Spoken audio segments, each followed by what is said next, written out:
धरने विरोध प्रदर्शन तो आपने खूब देखे होंगे, लेकिन क्या कभी पुलिस की चौकी पर कब्जा देखा है?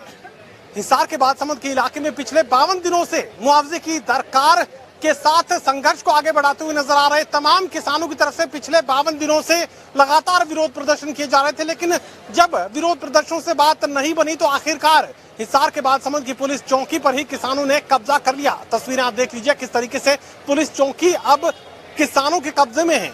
पिछले 17 दिनों से इसी तरीके से पुलिस चौकी के भीतर ये धरना प्रदर्शन लगातार जारी रहता है।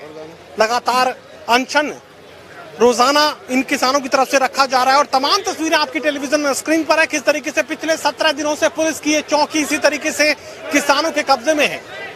तस्वीरें हमने बेहद कम देखी है कि कभी कोई पुलिस की चौकी ही विरोध प्रदर्शन करने वालों के कब्जे में चली जाए, मांग रखने वालों के कब्जे में चली जाए। ऐसा क्यों किया? ऐसा ये था जी, हम काफी दिनों से बाहर बैठे थे, सरकार हमारी सुनवाई नहीं कर रही थी। हमने सामूहिक गिरफ्तारी की घोषणा करी, सरकार गिरफ्तारी लेने से भी पीछे हट गई। तो किसान उस दिन भारी संख्या में यहाँ मौजूद थे और सब ये तैयार थे कि हमारे को गिरफ्तार करके जेलों में डालो। और जब गिरफ्तारी नहीं ली तो किसानों ने आखिर में चौकी पर कब्जा करना पड़ा कि अब हमारा धरना यहीं से चलेगा। सरकार गूंगी बहरी सरकार जब तक नहीं सुनेगी तब तक इस चौकी पर किसानों का कब्जा रहेगा। क्रमिक अनशन रोजाना महिलाओं की तरफ से भी किया जा सकता है।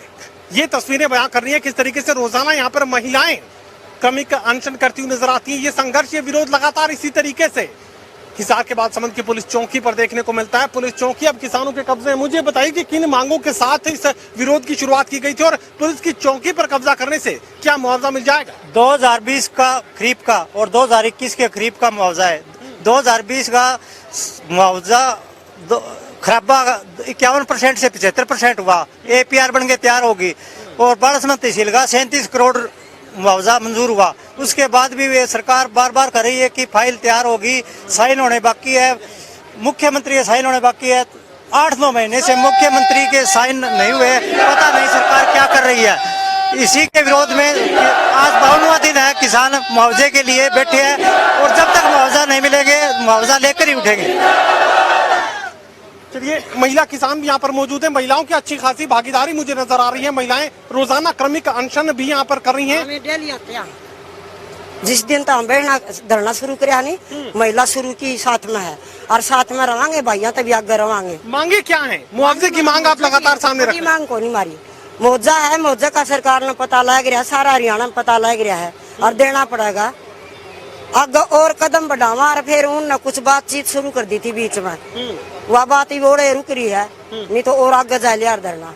चलिए, मुझे ये भी बताइए कि आगे क्या रणनीति आप लोगों ने तैयार की है? पुलिस चौकी पर कब्जा करने से मुआवजा क्या मिल जाएगा लगता है आपको? पुलिस चौकी पर कब्जा करने से सरकार बहुत बड़े प्रेशर में आ गई है। आपका थाना ही जब किसानों के कब्जा में आती है, सरकार के लिए बहुत शर्म की बात है। और जल्दी ही हमारी अभी बातचीत चल रही है, नहीं तो हमने 23 तारीख का पूरे सेक्रेटेरिएट को घेरने की घोषणा कर रखी थी 23 जून की, लेकिन सरकार ने बातचीत का रास्ता देर सवेर अख्तियार किया और अब हमारी बातचीत किसी सत्र पर चल रही, इसलिए आगे के प्रोग्राम हमने पोस्टपोन कर दिए थे। और संभावना है या तो 2-4 दिन में सरकार घोषणा कर देगी और नहीं करी तो फिर दोबारा से जो बड़े कदम हमने घोषित करे थे वो पोस्टपोन किए गए थे, खत्म नहीं हुए, वो दोबारा से हम उनको लागू कर देंगे, जारी कर देंगे प्रोग्राम। यानी आर पार की लड़ाई? आर पार की लड़ाई लड़ने के लिए हम पूर्णतः तैयार हैं। सिर्फ 5-4 दिन के लिए वेट करें जब तक का सरकार ने समय मांगा हमसे। चलिए, 52 दिनों से इसी तरीके से विरोध लगातार किसानों का डर देखने को मिल रहा था। इसी तरीके से 17 दिनों से पुलिस की चौकी किसानों के कब्जे में और साफ ये बात करें कि 1-2-3 दिन का इंतजार और तब तक अगर सरकार की तरफ से मुआवजे की मांग को नहीं माना गया तो आर पार की लड़ाई में ये संघर्ष तब्दील हो जाएगा। सहयोगी कमल के साथ doctor Mahesh Kumar, total news, Hisar.